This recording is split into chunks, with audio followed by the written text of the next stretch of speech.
अभी देखिए अप्रवासी भारतीय स्टेट में घुस गए थे, सेंट्रल गवर्नमेंट आई बाहर कर दी, ट्रम्प आया बाहर कर दिए, तब वो कहाँ भेजा जाएगा? अमेरिका में ऐसा होता है। लेकिन कुछ कुछ गुण हमारे अंदर ऐसा है ना जो किस चीज का है, मतलब सेंट्रल अपना दबदबा दिखा देता है। नेपाल से आया कोई यूपी में रहने के लिए, तू रह पाएगा परमानेंट यूपी में या बिहार में? वो यूपी बिहार नहीं डिसाइड करेगी। या भाई साहब ये गुण किसका है, होना क्या चाहिए?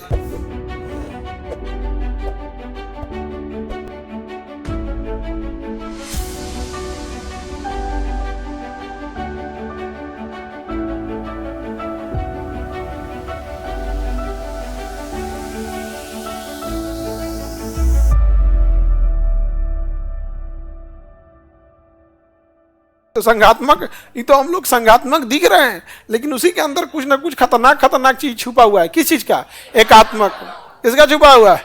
एकात्मक का। ये बताओ, आपातकाल, आपातकाल, ये भैया जो ये आपात लगाएगा राज्य सरकार खत्म में हो जाती है, कहानी खत्म हो जाए राज्य सरकार का। तो हम खड़े खड़े क्या हो जाते हैं? एकात्मक हो जाते हैं। तो हम हैं संघात्मक, लेकिन इसी संघात्मक में हमारे अंदर कुछ ऐसा ऐसा गुण छुपा है जो किसका होना चाहिए? एकात्मक। किसका? इस देश में रहने वाला हर व्यक्ति किसी ना किसी राज्य में ही रहेगा।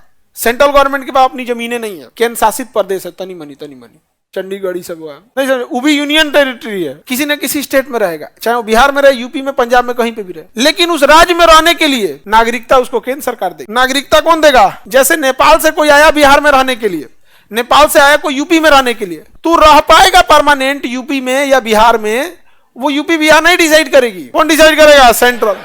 या भाई साहब ये गुण किसका है? हाँ, होना क्या चाहिए कि आप किसी नेपाली व्यक्ति को नागरिकता दे रहे हैं, होना ये चाहिए संघात्मक के हिसाब से कि आप उसे नागरिकता दे दीजिए, उसके बाद उस नागरिकता का पेपर स्टेट गवर्नमेंट को दीजिए, बिहार सरकार को। क्या आप इसे एक्सेप्ट कर रहे हैं?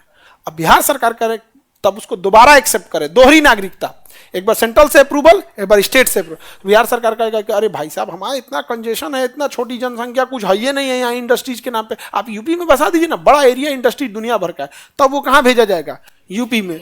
पता चला दोनों नहीं किया तो सेंट्रल गवर्नमेंट हाथ जोड़ देगी, ना रख तो ना रख तो जा। अमेरिका में ऐसा होता है, अमेरिका में ऐसा होता है। अभी देखिए अप्रवासी भारतीय स्टेट में घुस गए थे, सेंट्रल गवर्नमेंट आई बाहर कर दी, सेंट्रल गवर्नमेंट बाहर कर दी, ट्रम्प आया बाहर कर दी, बाहर कर दिए ना, कोई दिक्कत? तो यूएसए संघात्मक है या नहीं? वो कंप्लीट संघात्मक है। हम लोग भी संघात्मक हैं, लेकिन कुछ कुछ गुण हमारे अंदर ऐसा है ना जो किस चीज का है? हाँ, एकात्मक का है। राष्ट्रपति पर महाभियोग, किसी पर भी महाभियोग। बताओ, राष्ट्रपति को चुनने में हम लोग भी भाग लिए थे, भाग लिए थे कि नहीं लिए? भाग लिए थे। लोकसभा राज्यसभा भाग ली थी और राज्यों की विधानसभा भाग ली थी। हाँ, भले हमारा विधान परिषद नहीं लिया, विधानसभा भाग ली थी। हमने चुन के राष्ट्रपति को भेजा, और राष्ट्रपति कुछ गड़बड़ किया तो ऊपर ऊपर हटा दिया सब। हम लोग पूछे हमारे राष्ट्रपति, वो हटा दिए लोग, महाभियोग लगा दिए। पता नहीं है क्या तुमको? क्लास नहीं किया, फाउंडेशन क्लास, जाओ खान सर के पास, भेज देंगे। किसके पास? हमारे पास। और हम क्लास करेंगे, क्लास कराएंगे। हम कहने के लिए संघात्मक है, 80% क्या है? संघात्मक, लेकिन 20% एकात्मक। मतलब सेंट्रल अपना दबदबा दिखा देता है। सेंट्रल अपना दबदबा दिखा दे रहा है कि नहीं दिखा दे रहा है? तो ये हो गया आपका। हम इस एकात्मक क्या होता है कि जब स्टेट गवर्नमेंट को आप कोई पावर ना दे, सारा पावर सेंट्रल को दे दे, तो स्टेट गवर्नमेंट होता है। ये छोटे देशों में संभव है, बड़ी जनसंख्या वाले देश में पॉसिबल ही नहीं है, क्योंकि वहाँ पे कल्चर, भाषा, खाना पीना सब अलग हो जाएगा। इसी कारण भारत को संघात्मक फेडरल गवर्नमेंट बनाया गया, जिसमें सेंट्रल गवर्नमेंट को मुख्य मुद्दे दिए गए और ज़्यादा शक्तियाँ दी गई, और स्टेट गवर्नमेंट को कभी भाषा के आधार पर, कभी कल्चर के आधार पर, कभी जनजाति के आधार पर अलग अलग स्टेट समय के साथ बढ़ते गए। लेकिन कई ऐसे जगह गए कि हम संघात्मक होते हुए भी संघात्मक नियमों का पालन न करते हुए स्टेट से शक्तियां छीन लिए। जैसे महाभियोग के मामले में, राज्यपाल की नियुक्ति के मामले में न्यायपालिका हो गया, सीएजी हो गया, आपातकाल हो गया, नागरिकता हो गया।